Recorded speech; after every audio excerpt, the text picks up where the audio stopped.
연준 인사들이 바라보는 것은 굉장히 더 심각한 상태라는 거죠. 파월 의장이 발언한 것에 힌트가 들어가 있습니다. 5%까지 일단 올리고 물가가 5% 밑으로 떨어질 때까지 기다리겠다라는 거죠. 그 시점이 저는 내년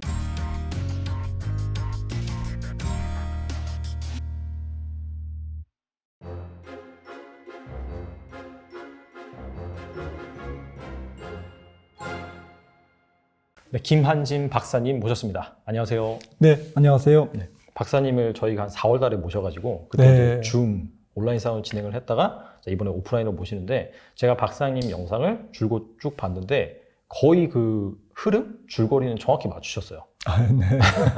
이 달러 인덱스가 사실 좀 많이 치솟을 거고 네. 환율이 많이 오를 거고 이에 따라서 뭐 신흥국에서 자금 이탈, 이에 따라서 우리나라 증시가 좀 하락을 할 수 있다. 그런 부분에 대해서 항상 경고를 해주셨는데 최근에 지금 그러한 현상이 발생을 했습니다. 그래서 사실 이미 이제 그런 일은 벌어지고 네. 난 거고 앞으로는 어떤 현상이 일어날지 그 부분이 좀 중요할 것 같은데 박사님께서는 제가 영상을 보니까 인플레이션은 빨리 안 잡힐 것이다. 그렇게 이제 주장을 하셨잖아요. 그래서 그 이유가 무엇인지 좀 궁금합니다. 가장 큰 것은 돈이 많이 풀렸기 때문인 것 같습니다. 전 세계 유동성이 푼 것은 새삼 다시 강조할 필요가 없는데 네. 연준만 해도 코로나 직전에 연준의 자산이 거의 4조 달러였는데 지금 9조 달러니까요. GDP 네. 대비로는 25%에서 거의 40% 가까이. 근데 미국이 그렇게 푸니까 사실 팬데믹 이후에 유럽중앙은행, 또 영국의 영란은행, BOJ, 일본은행, 전 세계가 이제 신흥국까지 다 같이 풀었잖아요. 네. 그래서 4대 중앙은행만 봐도 GDP 대비 통합행창 규모가 팬데믹 전에 20% 초반대에서 지금 30% 중반대까지, 그러니까 2년 만에 는 유동성의 규모가 지난 한 15년간 는 규모보다 더 많습니다. 엄청 많이 늘었네요. 네, GDP 대비로도 그렇고 또 절대 규모는 말할 것도 없고요. 근데 이런 유동성이 일단 지금 회수는 되고 있지만 천천히 회수되고 있거든요. 지난 6월 달부터 연준이 양적 긴축을 시작했습니다만 고작 한 900억 달러, 9조 달러에서 900억 달러 지금 줄은 것밖에 없습니다. 그 정도로 이제 긴축이 금리는 많이 좀 올랐습니다만 네. 실질적인 유동성 위축이 지금 더디게 진행되고 있고요. 그러다 보니까 풀린 돈이 돌아다니고 있는 거죠, 지금도. 그리고 이미 풀린 돈이 자산 가격을 올렸지 않습니까? 상승시켰기 때문에 그 자산 가격이 임대료라든지 주거비 여러 가지 좀 파생적인 물가 상승 요인으로 지금 돌아다니고 있는 것 같고요.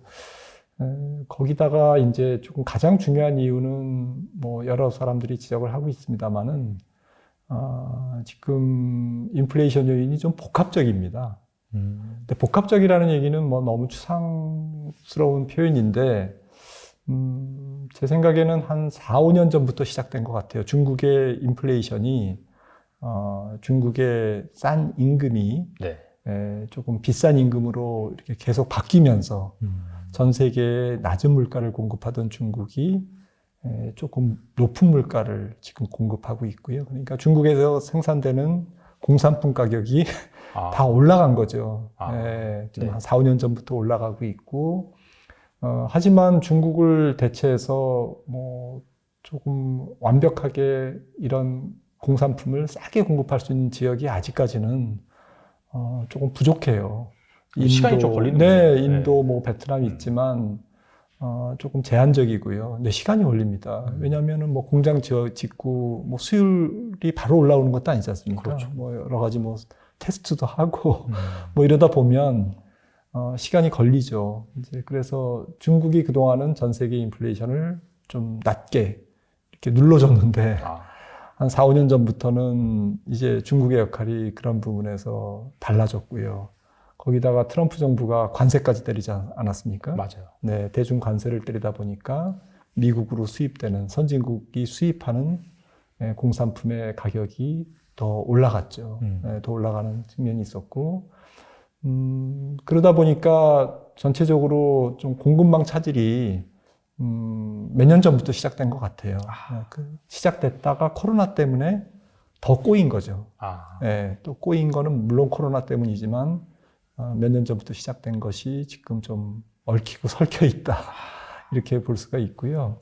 또 한 가지는 임금인데요. 지금 미국 같은 경우에는 고용시장이 아시다시피 좀 되게 좋지 않습니까? 맞아요. 그러다 보니까 이제 임금 상승률이 잘 안 떨어집니다. 그러니까 물가가 높으니까 사람들은 월급 좀 올려달라. 뭐 이제 그러면 월급을 올려주면 기업들은 뭐 땅 파서 장사하는 거 아니잖아요. 그렇죠. 그러다 보면 제품 가격으로 또 전가시키고 이제 이런 그 나선형 인플레이션이라고 하는데 이게 지금 미국 같은 경우에는 조금 강한 것 같아요. 그래서 일자리가 왜 그렇게 타이트하냐 이렇게 봤더니 이것도 조금 오래됐어요. 그러니까 트럼프 정부 때부터 이제 이민법이 발효됐지 않습니까? 그렇죠. 이민 금지하면서 그러니까 전체적으로 서비스업에서 일할 수 있는 뭐 가령 레스토랑에서 웨이터들이 부족합니다. 그래서 뭐 아주 숙련된 백인 웨이터 같은 경우에는 뭐 임금이 굉장히 치솟고요. 그리고 이제 이민법이 바이든 정부 와서 하나도 개선된 게 없거든요. 그대로입니다. 그리고 코로나로 이제 조금 나이 많으신 분들이 조기 은퇴하면서 또 노동력 부족 사태가 일어나고. 네. 그래서 뭐 여러 가지 사회적 구조 변화라든지 또 어떤 미국 행정부의 정책 이런 것들이 맞물리면서 코로나로 인해서 또 증폭된 부분은 있지만 그 전부터 이렇게 지속되어 온 노동력 부족 문제가 지금 임금 상승으로 이어지고 있습니다. 그래서 임금 상승이 이루어지다 보니까 지금 서비스업 부분에서 사람들이 일단은 뭐 조금 코로나 마스크 벗고 이제 완전히 활동을 재개하고 있지 않습니까?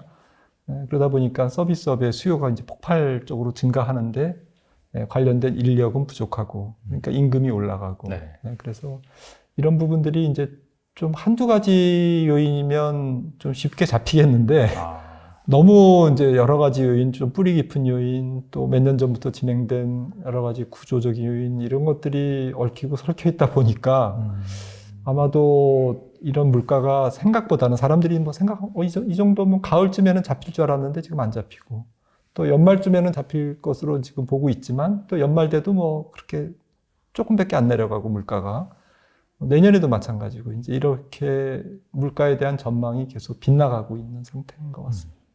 근데 이제 제가 이제 그 월별로 미국의 물가 상승률을 보니까 사실 한 작년 10월 달 수치부터 한 6%를 넘어서서 뭐 7%, 8% 이렇게 올랐더라고요.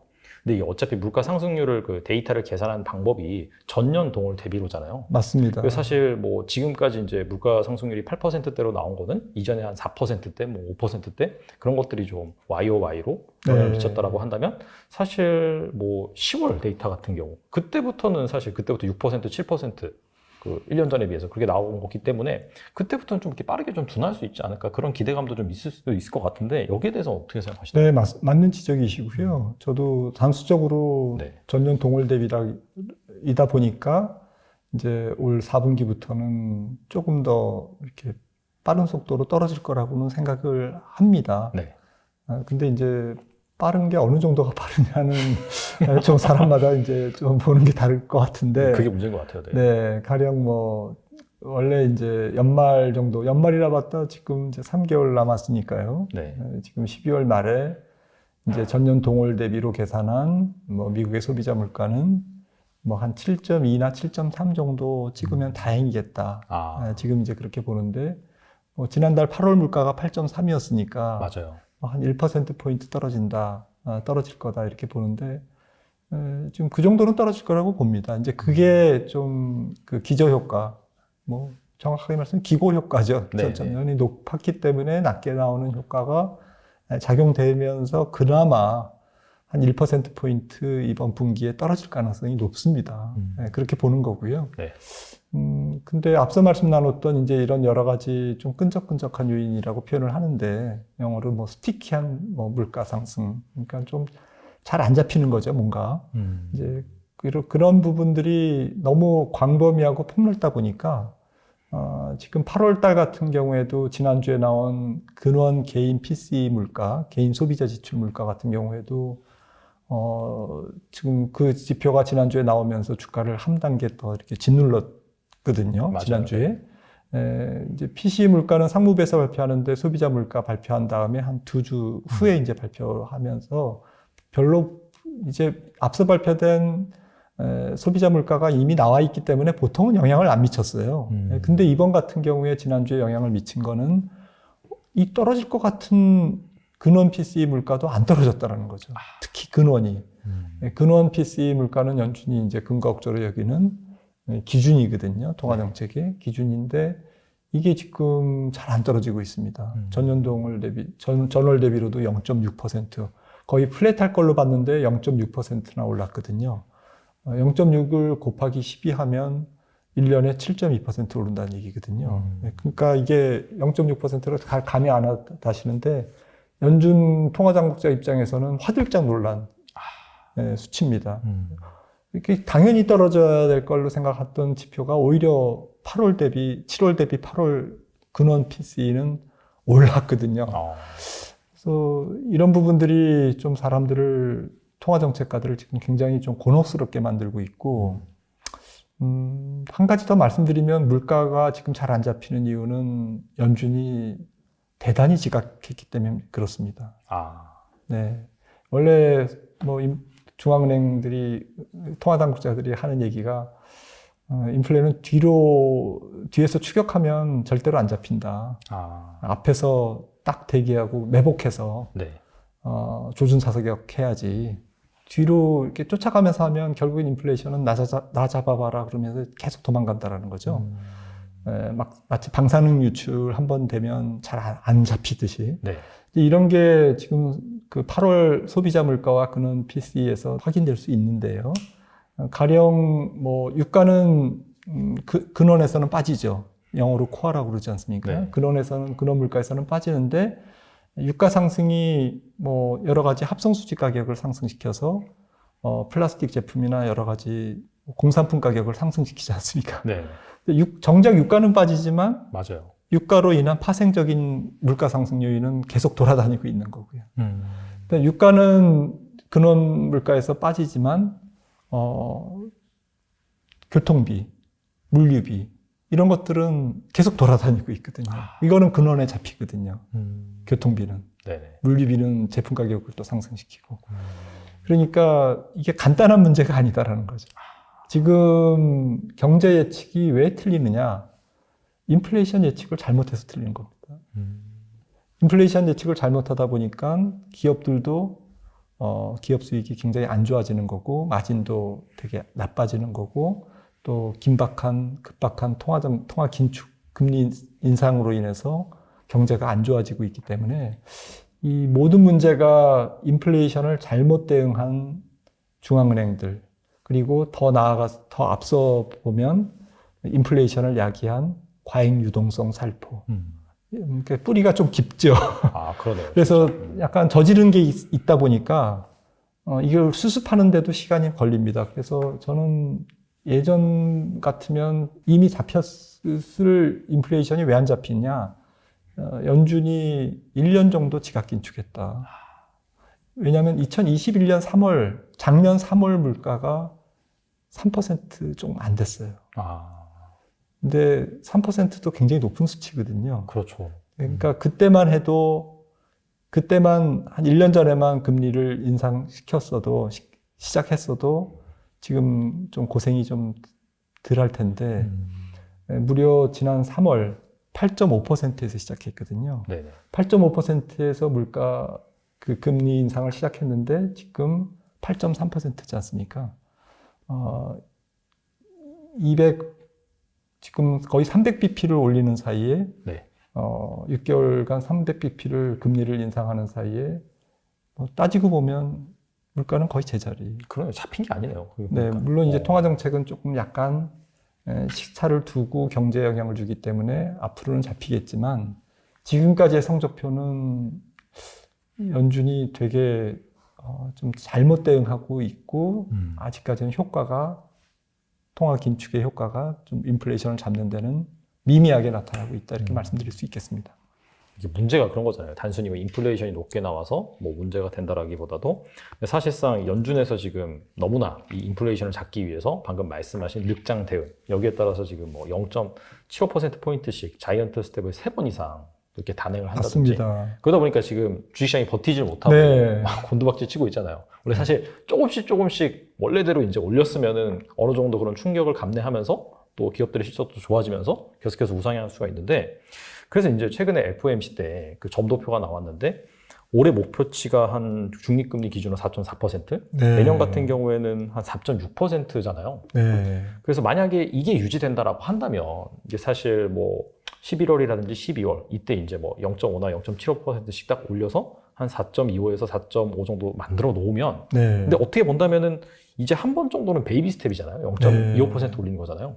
그러면은 약간 희망회로를 돌려본다라고 한다면 연말까지 가서 그렇게 올려놓으면은 앞으로 더 이상 올릴 만한 금리가 사실상 거의 없기 때문에 이때부터는 약간 좀 시장이 안도할 수 있지 않을까 그렇게 생각하시는 분들이 있는 것 같은데 여기에 대해서 어떻게 생각하시나요? 네, 맞습니다. 그게 이제 지난 8월 말에 잭슨홀 미팅 이후로 조금 그거는 높아지고 좀 금리 동결 시점도 연말에서 뭐 내년 초라든지 약간 지연됐죠. 네. 그러면서 이제 시장은 가격 하락으로 반응을 했기 때문에 네.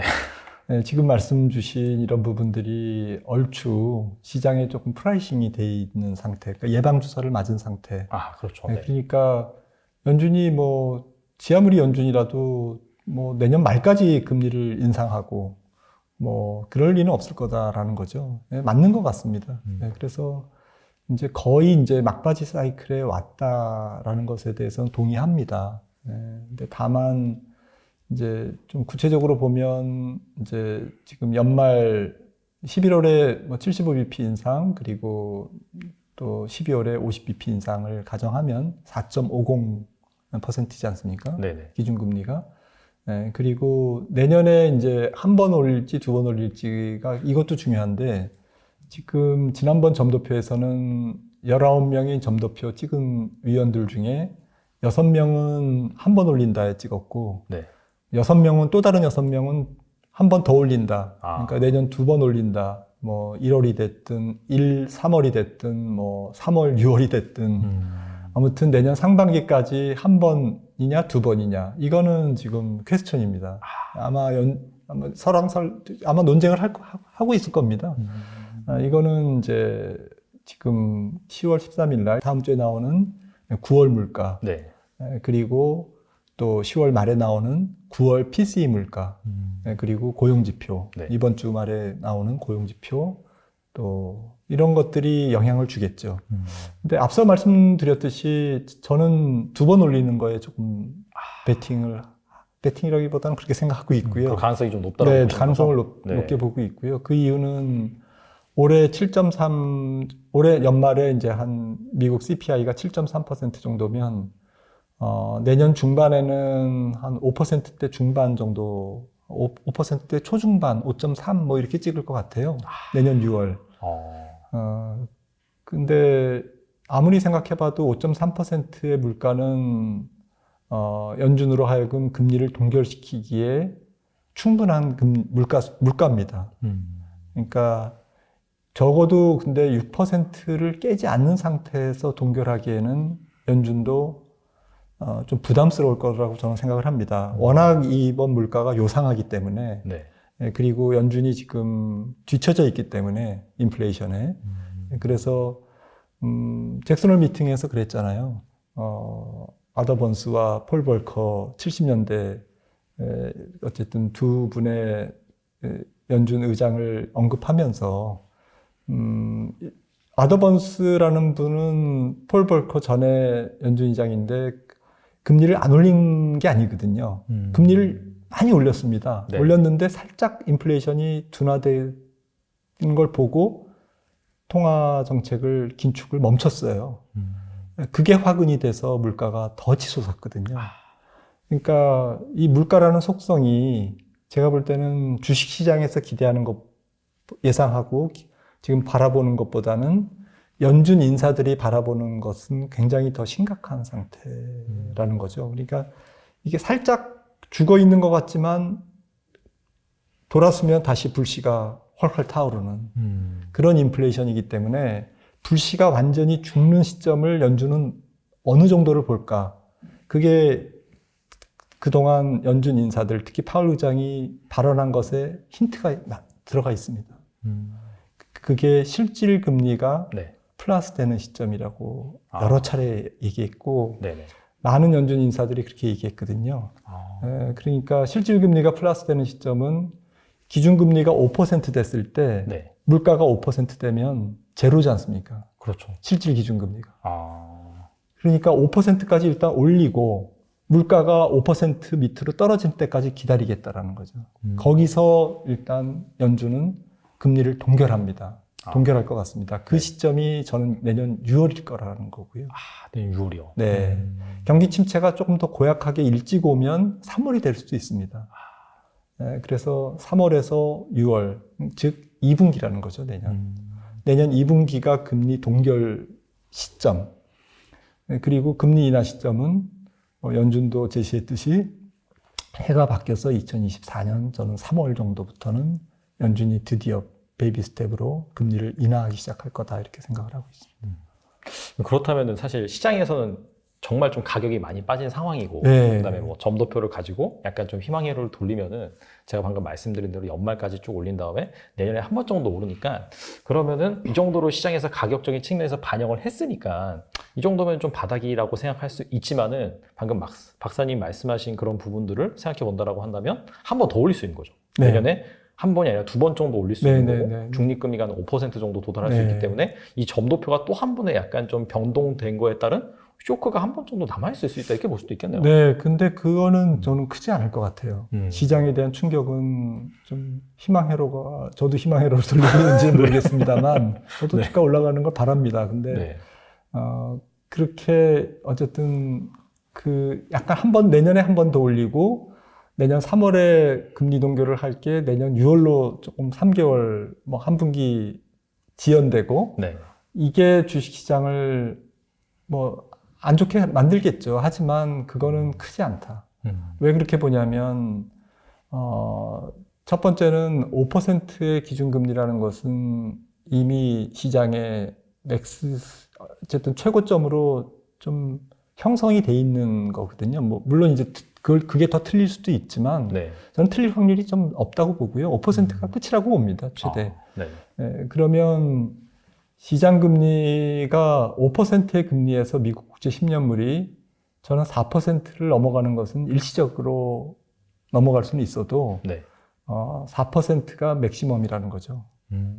그러니까 기준금리와 미국 국제 10년물의 역전 현상이 물론 이제 경기 침체 때문에 당연히 있고 그 역전 스프레드, 기준금리와 미국 국제 10년물이 당연히 미국 국제 10년물이 높아야 되는데 경기 침체를 지금 채권 시장에서 계속 예고하고 있기 때문에 오히려 10년물 금리가 더 낮은 거죠. 그렇죠. 그래서 5%의 기준금리에 한 4%의 지금 시장금리면 한 100bp 정도인데 이게 2008년 금융위기는 150bp, 2000년 닷컴 버블 때도 한 130bp 이렇게 내려갔어요. 차이가 벌어졌어요. 근데 이번 같은 경우에는 미국 은행들이 어쨌든 자기 자본 비율도 굉장히 많이 높고 충당금도 많이 쌓아놨기 때문에 금융 시스템에 어쨌든 큰 위기로 연결되지 않는다라는 그러한 판단하에서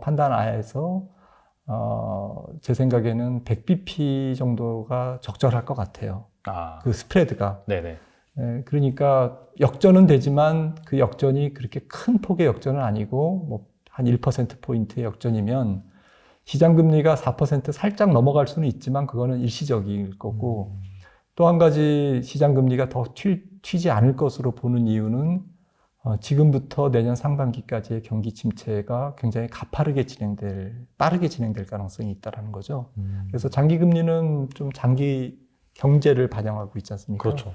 그래서 통화정책은 한시적으로 금리 인상이 진행되는 거고 경기 침체는 내년 전체를 지배하는 논리이기 때문에 혹은 2024년까지도 진행될 어쨌든 매크로 환경이기 때문에 시장금리는 정책금리가 기준금리가 5%에서 멈춘다라는 어쨌든 이런 것들만 조금 확신할 수 있다면 시간이 갈수록 확신 쪽에 더 가까워집니다. 네. 좀 더 클리어해지죠. 네. 그런 반면에 경기 침체는 훨씬 더 채권 시장에 더 많은 영향을 미치기 때문에 시장 금리가 뜰 수가 없다라는 거죠. 그래서 통화 정책 정리해서 말씀드리면 통화 정책 그리고 거기에 따른 긴축에 따른 시장 금리의 상승으로 인한 주가 상승, 주가 하락 압력은 크지 않다. 크지 않을 거다. 네. 저는 이미 예방 주사를 여러 차례 맞았고 시장은 그거를 가격에 반영하고 있다. 문제는 오히려 경기 침체에 있는 거죠. 그러니까 경기 침체와 금리에 기업 따른 실적. 그런 악재는 어느 정도 네. 소화를 했는데 그 다음으로 뭔가 실제로 경기가 침체가 되고 네. 기업들의 실적이 꺾였을 때 나오는 충격 같은 경우에는 또 이게 주식시장에 영향을 줄 수 있다. 그렇게 맞습니다. 보시면 지금 그래서 시장의 조금 가장 키 드라이버라고 할까요? 시장의 큰 변수는 통화정책과 물가, 금리 쪽에서 경기 쪽으로 완전히 방향을 틀어가는 과정이라고 생각합니다. 그래서 4분기는 기업 실적에 따른 주가 변동 혹은 차별화 이런 것들이 굉장히 심한 분기가 될 것 같습니다. 시점의 D- 저는 3, 4개월이라고 보거든요. 경기 침체잖아. 기업 실적 망가지잖아. 그건 됐고 일단은 배가 너무 고팠다. 한 번은 아마 미친 듯이 올라갈 겁니다. 안 그래도 그 박사님께서 그 방송에 나오셔가지고 그 코스피 지수의 그 페어밸류라고 해서 2100 정도를 좀 제시를 하셨잖아요. 네, 맞습니다. 그래서 이게 좀 근거가 좀 궁금하긴 하거든요. 네, 트레일링 PBR로 뭐 1.0 깬 정도가 2100이니까요. 0.9 정도 될 거니까 네. 그 정도면 뭐 충분히 할인됐다라고 생각을 하고 있고요. 사실은 코스피를 예측한 게 아니라 S&P를 예측하면서 코스피를 거기에 대입했습니다. S&P 같은 경우에 3100으로 또 네, 하셨잖아요. 그 S&P 500을 먼저 3100으로 이번 저점이 만약에 가장 안 좋은 시나리오가 다 겹쳐서 저점을 형성한다면 그 저점이 가장 최악의 경우에 3100 정도 될 거다. 이제 그런 정도로 지금 제가 조심스럽게 봤는데요. 네. 그 이유는 12개월 포워드 예상 EPS가 지금 뭐 얼마 전까지만 해도 뭐 한 플러스 5% 이렇게 증가할 걸로 봤는데 뉴욕의 이제 애널리스트들이 네. 이 컨센서스가 지금 마이너스 5% 혹은 그 이하로 내려올 것 같습니다. 왜냐하면 지금 4분기만 해도 EPS 하향 조정이 과거에 어닝 시즌이 시작됐을 때 하향 조정폭보다는 조금 큰 마이너스 한 7% 정도 이렇게 하향 조정을 하더라고요. 그런 걸로 봐서는 이제 본격적으로 이번 분기부터 3분기부터 어닝의 하향 조정이 시작되고 경기와 기업 어닝 사이클이 통상 같이 간다라는 뭐 전제 하에 미국의 어닝도 지금부터 내년 상반기까지가 되게 좀 안 좋을 거다. 그러니까 애널리스트들이 하향 수정하느라고 좀 분주한 계속 EPS 전망치 내리고 네네. 기업들은 뭐 다음 분기 어닝에 대한 가이던스를 조금 낮추고 실적 쇼크를 내는 기업들은 또 실적 쇼크를 내고 실적 쇼크는 아니지만 다음 분기에 우리 기업 돈 못 벌어 마진 줄어라고 이제 양심 고백하는 기업들이 굉장히 늘어나고 그걸 받아서 이제 애널리스트들은 EPS를 하향 조정하고 이제 이런 역실적 장세 모양새가 이번 하반기와 이제 내년 상반기까지 진행될 것 같은데요. 그랬을 때 S&P 500펀은 보통 어닝이 하향 조정될 때는 PR이 상향 조정을 안 되거든요. 그렇죠. 그러니까 프리미엄이 좀 낮아지죠. 왜냐하면 자신감이 없기 때문에. 맞아요. 네. 그래서 지금 16.5배의 PR이 S&P 500 PR이 16배가 뭐 16.3배가 뭐 15.5배 정도로 이렇게 낮아진다든지 어닝은 뭐 한 10% 정도 지금의 컨센서스보다 후퇴한다든지 그걸 대입하면 한 3,100 정도가 나옵니다. PR도 낮아지고 네. 어닝도 좀 줄어들고 네. 그러니까 양쪽 다 줄어드니까 주가는 뭐 조금 더 내려가는 거죠. 그렇게 생각을 해서 한 3,100으로 봤는데 또 기술적인 측면에서도 3,100이 최대 하락폭이라고 생각되는 게 S&P 500 4,800이 고점이었지 않습니까? 맞아요. 올 초에. 그러니까 한 35%, 음. 4,800에서 한 35% 적용하면 3,100이고요. 코스피도 3,300, 뭐 작년 7월에 찍었습니다만, 35% 적용하면 2,100입니다. 그래서 이게, 네. 그러니까 그거는 이제 경기 침체를 가정한 네네. 경기 침체가 조금 더 세게 올 가능성을 대입하면 네. 이제 그 정도까지 빠지는데 코스피는 뭐 거의 다 온 거죠. 근데 이게 약간 그런 거 있잖아요. 네. 미국이 예를 들어서 S&P 500까지 지금 이제 뭐 전일 좀 반등이 해가지고 한 3,600 정도로 회복을 했는데 여기에서 3,100까지 내려갔을 때 근데 코스피 같은 경우는 이미 레벨이 2,100까지 왔잖아요. 그러니까요. 이게 자유로울 수가 없잖아요. 여기도 같이 좀 그러니까요. 내려갈 수 있다고 좀 보는 게 사실상 합리적이겠네요. 그렇죠. 억울한 거죠. 네. 사실 코스피는 미국보다 6개월 전부터 떨어졌고 네. 이미 미국이 저점 찍기 전에 이미 저점을 약간 찍은 지금 분위기고 뭐 2200이 깨졌으니까요. 네. 네, 그러니까 코스피는 이제 조금 맞을 매를 다 맞은 이제 그런 상태인데 지적하셨듯이 미국이 3600에서 여기서 31,200으로 떨어지는데 코스피가 온전하겠냐. 그렇죠. 이제 그게 문제인 거죠. 사실은 외국인들이 또 팔 수밖에 없으니까요. 그런 경우에 기계적인 매도도 있을 거고 또 환율도 경기 침체가 일어나면 지금 달러가 사실 살짝 조금 뭐 반등을 약세를 보이고 있습니다만 네. 또 경기 침체기에는 또 달러가 좀 강해지거든요. 그렇죠. 일반적으로. 네, 좀 불안하고 어수선하니까 안전 통화를 선호하게 되는데 그러다 보면 또 달러 강세에 따른 뭐 어쨌든 우리나라 증시의 후폭풍, 외국인들의 추가 매도 이런 것들이 있겠죠. 네, 그런 게 좀 억울합니다. 그럼 달러 같은 원화 환율 같은 경우에는 달러 대비 한 1,500원 정도까지는 간다고 보시는 건가요? 그러면? 네, 1,500원은 넘을 것 같아요. 근데 저는 이제 환율도 좀 달러 강세를 본 이유가 미국이 금리를 올릴 수 있는 체력이 있기 때문에 다른 나라에 비해서 뭐 일본은 완전히 뭐 나홀로 금융 완화를 하고 있고 나머지 나라들은 열심히는 올리는데 미국이 올리는 것만큼은 못 따라가지 않습니까? 그렇죠. 네. 그러다 보니까 이제 환율은 누가 못났냐의 게임일 수도 있기 때문에 이게 조금 상대 가치지 않습니까? 그렇죠. 네, 그래서 달러가 좀 강세를 보일 수밖에 없다. 이게 이제 지금까지 진행된 1차 달러 강세의 배경이고요. 논리인데 그래서 1차 달러 강세는 얼추 이제 저물어 가는 것 같아요. 다행히. 네네. 근데 이제 4분기에 마지막 고비가 유로화의 하락 가능성. 유로화가 이제 버티느냐, 여기서 더 하락하느냐.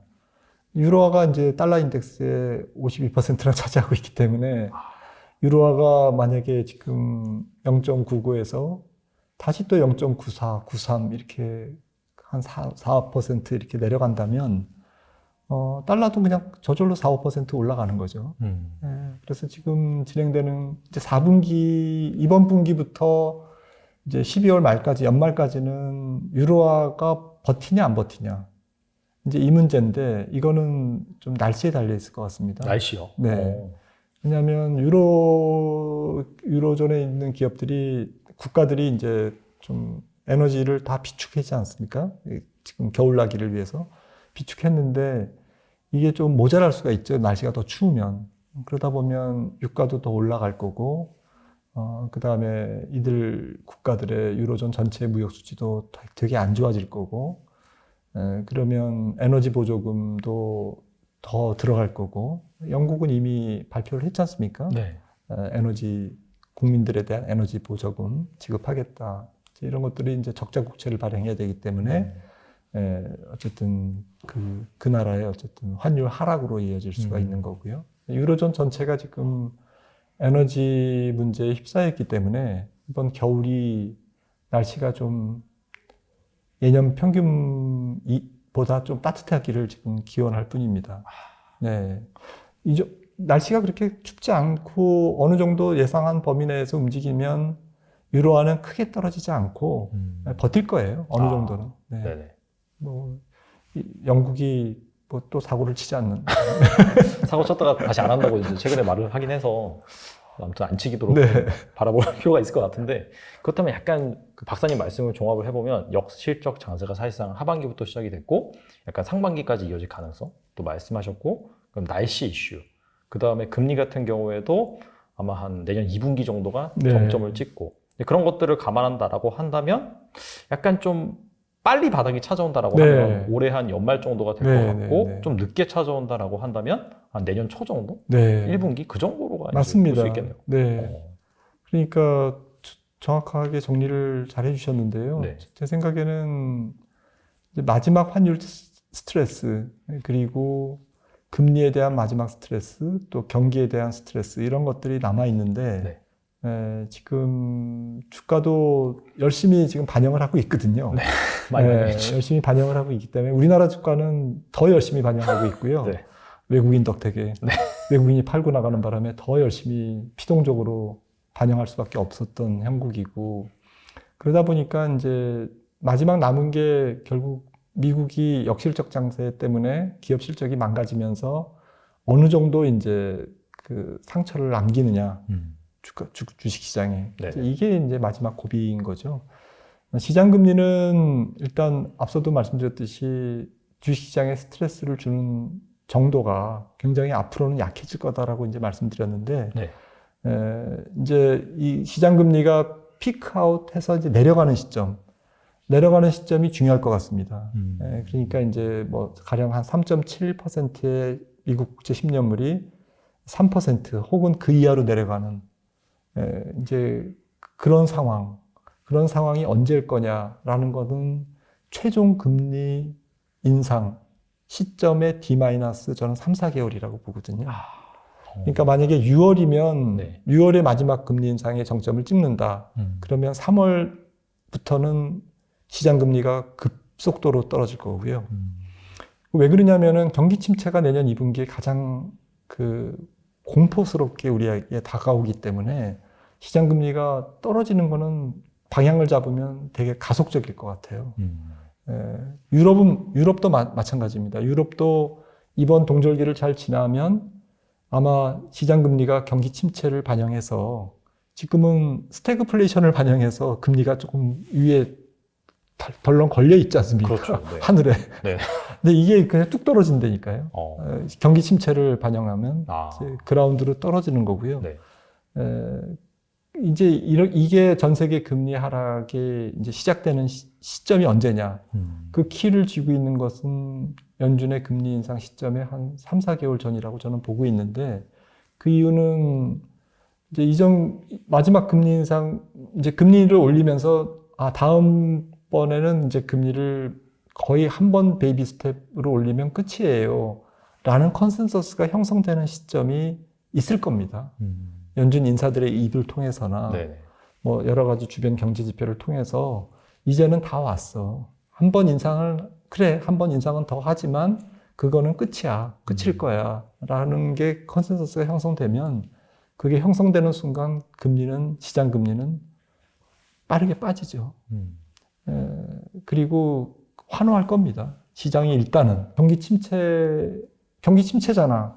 기업 실적 망가지잖아. 그건 됐고 일단 배가 너무 고팠다. 한 번은 아마 미친 듯이 올라갈 겁니다.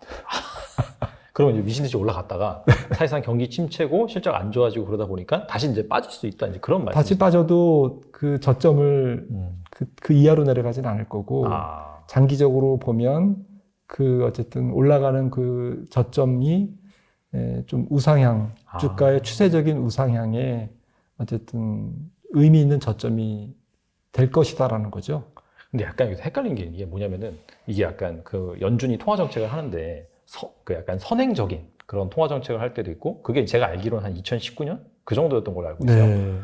경기가 불안하니까 이제 금리 인상 멈추고 그다음에 하향하면서 오히려 이제 그때는 경기 침체 안 오면서 주가는 좀 랠리를 펼쳤는데 역사적으로 봤을 때는 대부분 약간 후행적으로 금리를 인하를 했잖아요.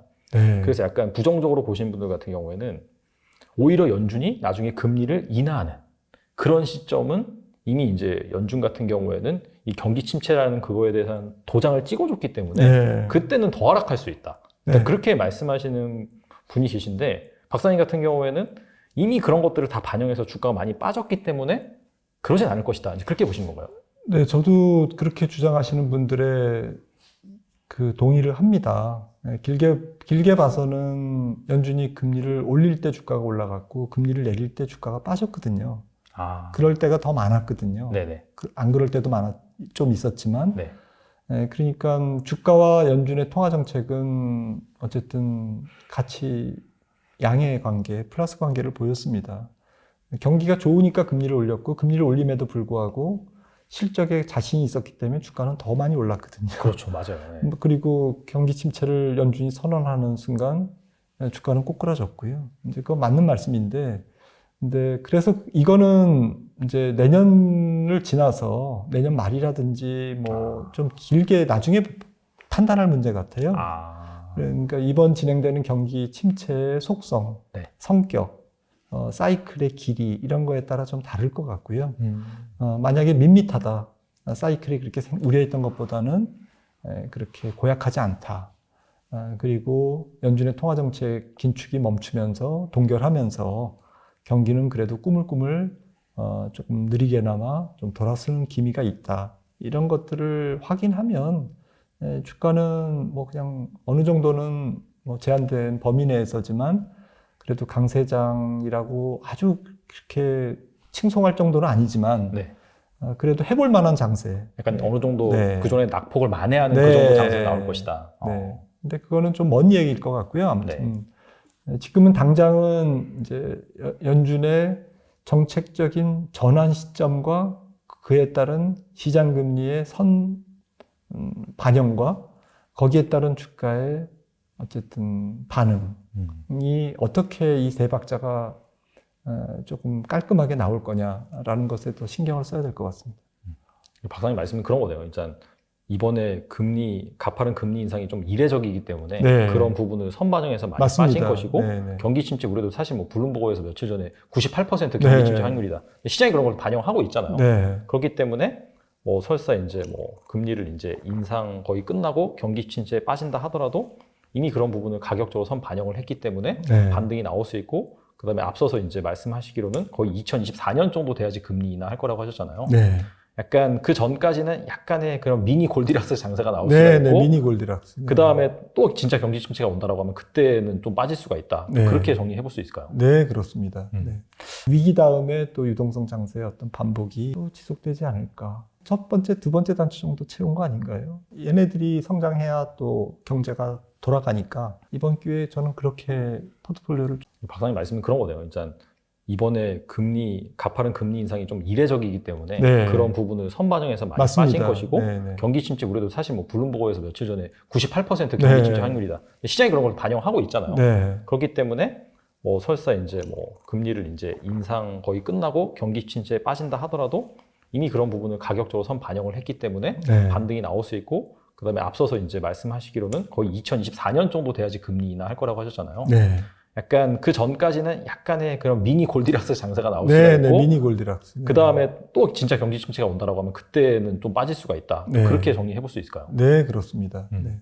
알겠습니다. 4, 50년의 만만의 그 약간 유례없는 장이다 보니까 좀 그런 가능성을 열어둘 필요가 있을 것 같네요. 네, 투자자 네, 입장에서. 네, 네, 네. 그래서 전체적인 이번 경기는 U자형으로 사람들이 이제 2020년 4월을 의식해서 V자를 기대하고 있는데 주가나 네. 그다음에 뭐 국면별로는 V자 나오겠죠. 근데 전체적인 경기 모양과 주가의 흐름도 이번에는 좀 다지면서 올라가는 그리고 경기도 좀 밑면이 좀 긴 U자형이지 않을까 이렇게 생각을 합니다.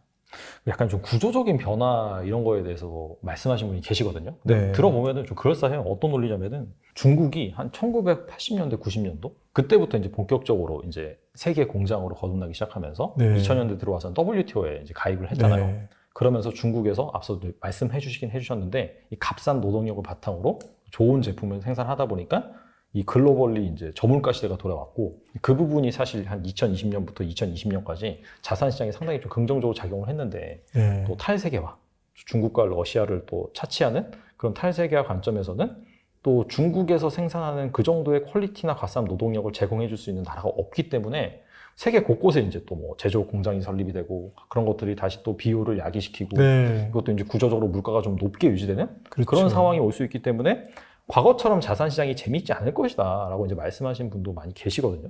이거에 대해서 어떻게 생각하세요? 저는 뭐 좀 장기적인 문제라고 생각을 합니다. 네. 그게 당장 뭐 여러 가지 뭐 아주 세부 뭐 비즈니스, 세분 업종에는 기업에는 영향을 미칠 수 있겠지만 전체적으로 매크로적인 관점에서는 이제 서서히 이렇게 압박해오는 요인이지 당장 그것 때문에 자산 시장이 뭐 크게 문제가 되거나 그냥 경제가 그것 때문에 기업들이 원가 코스트가 굉장히 한꺼번에 많이 올라서 그러니까 이념과 경제 어쨌든 그러한 동반해서 분립이 되면서 스플리트 되면서 생기는 불필요한 어쨌든 탈세계화의 코스트를 이제 우리가 짊어져야 될 거다. 이제 그런 것들을 지적하시는 것 같은데 네. 그거는 좀 길게 봐야 될 것 같고요.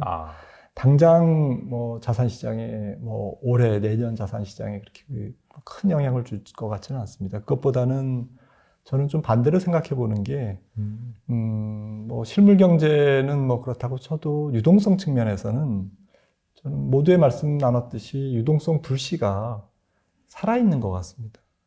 살아있을 것 같습니다. 왜냐하면 이번에도 금리를 어쨌든 뭐 동결한다고 인상하고 그 다음에 동결한다고 하지만 그 인상 마지막 시점 그러니까 동결 첫 시점에서 인하하는 시점이 평균 6개월이었거든요. 지금 미국이. 네네. 근데 이번에는 조금 저 길게 보는 거죠. 뭐 한 9개월 이렇게 3개 분기 정도로 보는 건데 네네. 그 다음에 어쨌든 금리를 경기가 안 좋으니까 인하한다라는 거죠. 근데 양적 긴축은 뭐 하는 신용만 하다가 끝날 가능성이 높거든요. 올해 그래요? 내년에. 네. 금리 동결하는데 양적 긴축 계속할 가능성은 전 낮아 보이고요. 그러면 9조 달러의 연준 자산이 기껏해야 1조 달러나 줄 수 있을까? 2018년 같은 경우에는 15% 줄었습니다. 네. 근데 이번엔 10% 줄이기 어려울 것 같아요.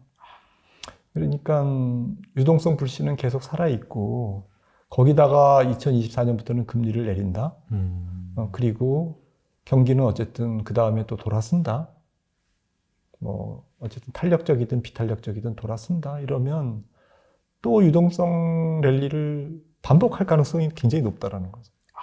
과거에 그 코로나 정도는 아니지만 네. 그래도 전반적으로 네. 강세장이 이제 약간 네. 좀 뭐 금융 장세라고 하죠. 그런 네. 장세는 늘 펼쳐질 수 있다. 네. 그래서 경기가 더 이상 나빠지지 않는 것을 확인하고 금리가 또 내려가면 시장은 또 불붙을 수 있죠. 이제 이런 부분, 그러니까 연준의 어쨌든 통화 정책 그리고 전 세계 중앙은행이 이번에 연준 때문에 과도하게 돈을 풀었다가 또 과도하게 흡수하면서 냉탕 온탕을 지금 반복했는데 네. 거듭하고 있는데 그 다음에 생기는 어쨌든 금융 장세의 모양도 역사적으로 또 다른 비슷한 반복, 그러니까 위기 다음에 또 유동성 장세의 어떤 반복이 또 지속되지 않을까. 거기다 스토리가 있지 않습니까? 어떤 스토리? 혁신성장. 그렇죠. 혁신성장은 이제 뭐 한 첫 번째, 두 번째 단추 정도 채운 거 아닌가요? 4차 산업의 긴 여정에서 네. 앞으로도 그런 기업들이 어쨌든 보다 더 부익부 빈익빈이 되는 게 문제지.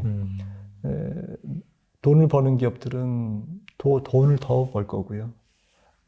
그리고 데이터 센터가 자산이 될 거고, 그다음에 보다 더 가속화되는 AI와 빅데이터, 뭐 자율차, 2차 전기차 이런 것들은 또 신재생 이런 쪽에 유럽이 크게 당했기 때문에 신재생 더 박차가 하지 않을까요?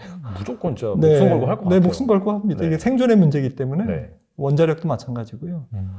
그래서 풍력, 태양광 이런 쪽에 벌써 불황임에도 불구하고 투자들이 늘고 있는데 네. 이런 부분들이 또 이제 뭐 어쨌든 시장을 이끌어 가겠죠. 거기다 전 세계 고령화로 인한 헬스케어, 바이오 이런 쪽도 다음 시대의 성장주로 등극할 거고요. 그렇다면 이제 시장이 빠지고 나서 회복하는 그런 좀 유동성 장세가 펼쳐지는 그런 상황에서 여전히 약간 지금의 헤게모니를 쥐고 있는 빅테크 기업들, 그런 기업들이 여전히 또 주목을 받을 가능성이 높다라고 보시는 거네요. 네, 그런 기업들이 결국엔 전세 국가의 성장성이 낮아지고 잠재 성장률이 떨어질수록 좀 역으로 성장성이 높은 기업들에 대한 자본 쏠림 현상은 더 클 거라는 거죠. 왜냐하면 얘네들이 성장해야 또 경제가 돌아가니까 이런 쪽에 본능적으로 시장은 그런 쪽에 자본을 몰아주는 성격이 좀 있다라는 거고요. 한 가지 더 하면 이번 팬데믹 버블, 저는 팬데믹 버블이라고 생각합니다. 중앙은행이 어쨌든 조성한 팬데믹 버블이 꺼지면서 네. 투자자들이 되게 많은 생각을 했을 것 같아요. 할 것 같아요. 그러니까 성장주만은 답이 아니다. 무슨 말씀이냐면 성장주는 변동성이 클 수밖에 없고 그렇죠. 또 통화정책과 시장금리에 따른 어쨌든 주가의 흐름이 좀 바쁘잖아요. 네. 그래서 그렇죠. 일반 투자자들이 정서상 정말 전문 투자자들이 아니면 되게 피곤해하는 그런 것도 이번에 생겼을 것 같아요. 근데 뭐 분기마다 예를 들어서 또박또박 배당을 주는 기업이라든지 그다음에 이번 어쨌든 여러 가지 팬데믹 상황에서도 또 팬데믹 이후에 거품이 붕괴되는 상황에서도 기업 실적이 크게 훼손되지 않는 기업. 그러니까 전 세계에 이제 조금 시장 지배적인 브랜드와 마켓시어를 가지고 있는 그런 소비재라 아니면 시장 친화적 시장에서 친근한 그런 기업들이죠. 그런 게 이제 안정성장주, 고성장주는 아니지만 뭐 지난 10년간 S&P 500이 뭐 몇 퍼센트 오를 때 한 3배 정도 올랐고 그리고 분기마다 배당을 또박또박 주고 이번 위기에서도 실적이 크게 망가지지 않았고 조금 뭐 슬로우 다운 됐지만 그래도 주가가 그렇게 큰 데미지는 없었고 이런 기업들이 더 예뻐 보일 것 같아요. 위기를 겪으면서. 그렇겠네요. 이런 기업들을 자산에 일부 깔고 성장주를 조금 활용점정으로 포트폴리오를 형성하면 조금 밑에 까는 이런 배당을 주는 안정성장주는 현금성 자산에 좀 가깝잖아요. 그렇죠. 네, 그런 기업들이 되게 예뻐 보일 것 같다는 거고요. 이렇게 현금성 자산을 튼튼하게 이렇게 축조를 해놓으면 보다 더 성장주를 공격적으로 살 수도 있습니다. 네, 왜냐하면 현금성 자산이 좀 있기 때문에 네, 언제든지 유동화시킬 수도 있고 그런 포트폴리오에 대한 고민들을 아마 투자자분들이 많이 하실 텐데 이번 기회에 저는 그렇게 포트폴리오를 좀 이렇게 예쁘게 만드시기를 권유드립니다. 그렇다면 이제 미국도 그런 것이고 한국 역시 약간 비슷한 섹터가 네. 가능성이 있다 그렇게 네. 보시는 거겠네요. 근데 한국에는 조금 글로벌 그런 안정성장주가 많지 않아서 그렇죠. 저는 해외 주식을 이번에 너무 비쌀 때 들어가신 서학개미 분들이 좀 잘못이었지. 미국 주식을 사는 것 자체는 저는 현명한 판단이었다고 생각을 합니다. 저는 주식을 만약에 100으로 한다면 국내 주식과 해외 주식 비중을 5대 4나 나머지 10% 베트남이라든지 뭐 아니면 뭐 유로존이 너무 많이 떨어지면 유럽 기업을 살 수도 있는 거고요. 뭐 10%는 어쨌든 다른 지역, 다른 이머징으로 봤을 때 90%를 어떻게 배분하느냐? 저는 5대 4가 나쁘지 않을 것 같은데요. 아니면 4.5대 4.5나? 미국과 한국을. 네. 네. 아무튼 오늘 나와주셔서 좋은 말씀 많이 주셨는데 끝으로 이 투자자들을 위해서 한 말씀만 부탁드립니다. 네, 책을 보다가 그 벤자민 그레이엄이 쓴 현명한 투자자에서 뭐 벤자민 그레이엄 뭐 설명이 필요 없는 뭐 대부지 않습니까? 네. 그루신데 그 주식시장에서 이렇게 주식시장을 예측하는 자료는 너무 많다. 하지만 그런 자료 중에 쓸모 있는 자료는 그렇게 많지 않을 거다. 네, 그렇게 말씀하셨고, 만약에 시장을 분석하고 이렇게 전망하는 사람들이 나와서 이렇게 얘기를 하면 그 사람이 그동안 시장을 어떻게 맞춰왔는지 한번 조사해봐라. 그럼 아마 신뢰하지 않을 거다. 그러니까 네. 시장을 예측해서 돈을 번다라고 생각하는 것은 되게 어리석은 생각이다라는 거죠. 저는 그 말에 되게 동의합니다. 아, 37년간 네. 시장 전망을 하면서 시장과 부딪히면서 느낀 절감한 한 가지 교훈이라면 시장은 예측은 하는데 예측은 하되 예측을 통해서 좀 투자의 어쨌든 전략을 발견하려는 거지 경기가 어떻게 될 것 같다, 성장률이 어떻게 될 것 같다, 시장은 어디까지 떨어질 것 같다 이런 걸 너무 디테일하게 예측하는 것은 건강상에도 안 좋고요. 그 다음에 투자에도 실제로 도움이 안 됩니다. 자산 배분을 0에서 빵으로 할 수는 없는 거지 않습니까? 그렇죠. 그리고 말이 좋아서 지금 뭐 리스크 관리하십시오 그러는데 보통 대부분의 사람들은 주식에 물려 있는데 무슨 리스크 관리를 합니까? 그러니까 사실은 너무 입 바른 소리를 하고 있다는 거죠, 우리가. 그래서 저부터 좀 반성을 하게 되는데 저도 많이 반성했어요. 결론적으로 제가 드리고 싶은 말씀은 이런 매크로 좋은 뭐 이런 채널을 통해서 공부하시는 거는 저는 적극 찬성이고 네. 하지만 그걸 통해서 좀 직선적으로 시장 전략을 짜기보다는 뭐 예를 들어서 그 매크로 이야기를 통해서 주도주를 조금 이렇게 끄집어낸다든지 매크로 전망을 통해서 정말 주식을 정말 적극적으로 사야 될 때냐 아니면 조금 기다려야 될 때냐 이런 정도만 판단하시기를 좀 바랍니다. 사실 뭐 매크로 관련해서 수많은 패널분들 모시고 말씀을 나누는데 전망이 뭐 같은 분도 계시고 다른 분도 계세요. 네. 그래서 뭐 간혹가다 보시면은 그렇거든요. 아니 누구는 A라고 그러고 누구는 B라고 그러는데 누구 말을 믿어야 되냐. 그렇죠, 그렇죠. 근데 그게 둘 다 같이 불러다가 토론해라. 그러고 그러니까 왜냐면은 그 다양한 아이디어가 있고 사실 투자자 입장에서는 뭐가 맞는지 모르기 때문에 들어보고 저럴 수도 있고 이럴 수도 있구나 라고 해서 그런 관점에서 내가 리스크 관리를 하는 차원에서 정말 뭐 주식이라든지 채권이라든지 원자재라든지 그렇게 분산 투자하는 거거든요. 맞아요. 그래서 그런 것 때문에 저희가 다양한 그런 시각을 들려드리는 것이고 그렇기 때문에 이대로 간다라고 해서 100% 이렇게 투자하시는 것보다는 다양한 그런 투자 아이디어를 접하신 다음에 거기에 맞게끔 내가 리스크 관리를 하는 그런 지혜가 필요하지 않을까 생각을 합니다. 네, 김한진 박사님 오늘 나와주셔서 정말 감사합니다.